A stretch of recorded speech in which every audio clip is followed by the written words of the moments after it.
Oh, look at that mess. How did he even get in here?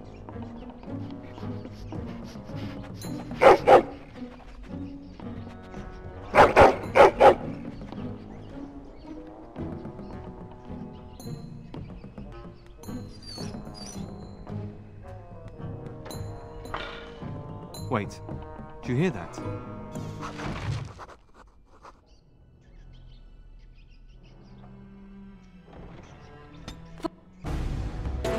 We should know better than to attack.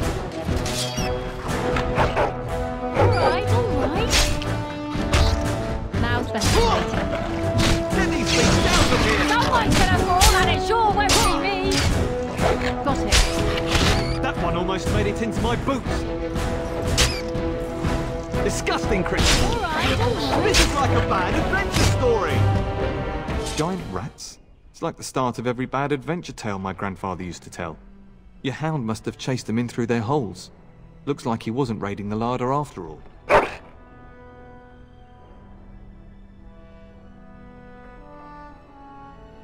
Those were rats from the Kokari Wilds. Best not to tell Nan. She's upset enough as it is. But seeing as you've got your Mabari well in hand, I'll be on my way. I'm to prepare for the arrival of more of the Isle's men.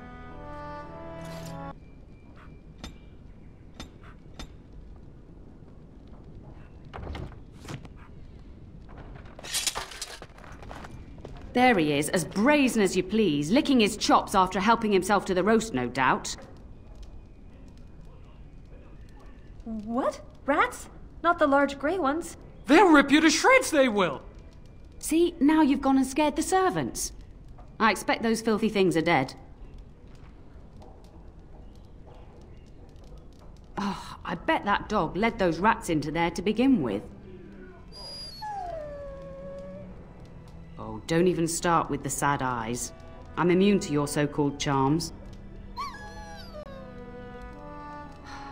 Here then, take these pork bits and don't say that Nan never gives you anything. Bloody dog. Thank you, my lady. Now we can get to work. That's right, you two. Quit standing about. Thank you again for your help. Now, if you'll just hold on a moment. Yes?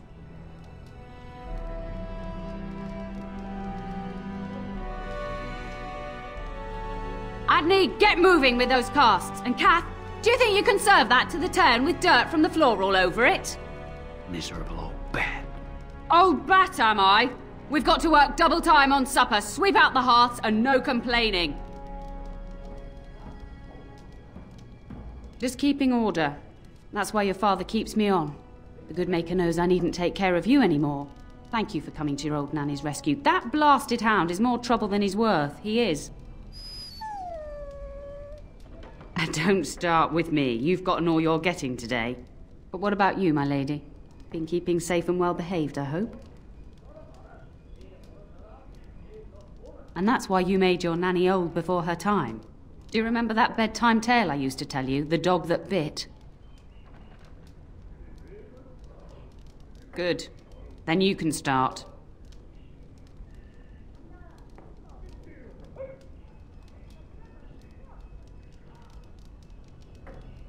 A warhound was born to the elder bitch of a tribal chief. They named him Hahaku and gave him everything. He grew up a fine, strong pup, destined to be the partner of the chief's eldest son.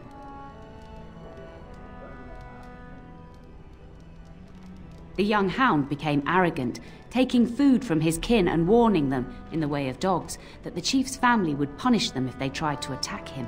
Years passed, and the time for the chief's son to take a warhound came closer. Hahaku's pride swelled, and many of the people of the tribe came to the chief, quietly whispering of this dog's bullying. With each complaint, the chief saw only Hahaku's strength and pride, and sent his people away. But as his son grew, the chief watched more closely. The day might come when his boy's life would depend on this dog. If the humblest of his people would not trust Hahaku, how could he?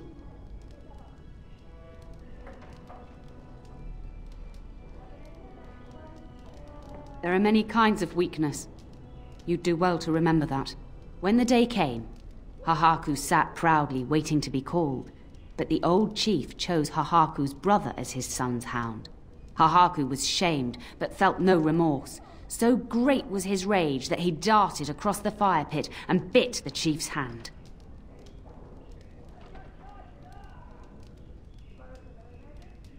The chief and his son struck at Hahaku, cursing him. The hound ran into the village, seeking shelter in the tents and kennels.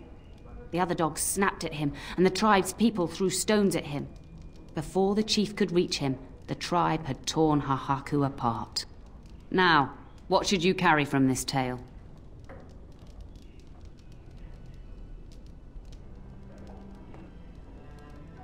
True. Hahaku thought nothing of abusing the tribe and their dogs, but their complaints showed the chief he could not be trusted. But you're far too old now for an old woman to be reminding you to watch how you behave, hmm?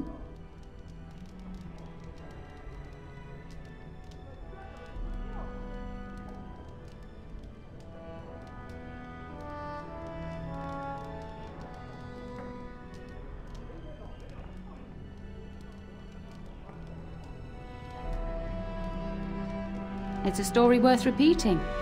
That's all. Be off with you then. Tell your brother farewell before he rides off to war.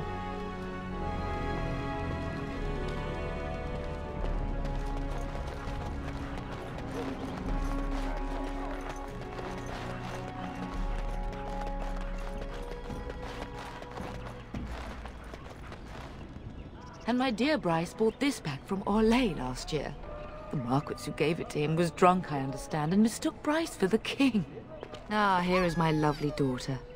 I take it by the presence of that troublesome hound of yours that the situation in the kitchen is handled?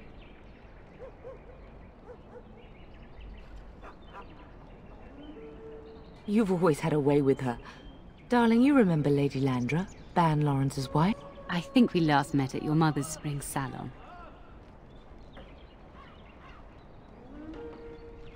I'm so proud of my pup's mastery of tact and diplomacy. Well, it was a lovely salon, from what little I remember. Which wouldn't be much, considering we had to pour you into the carriage afterwards. You remember my son, Dyron. He's not married yet either.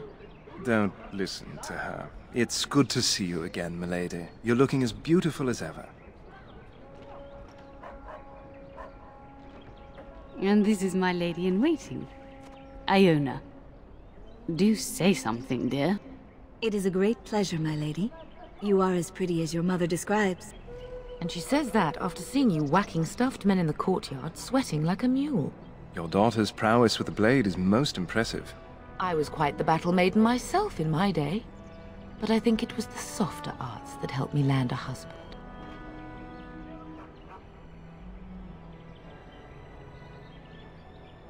All evidence to the contrary.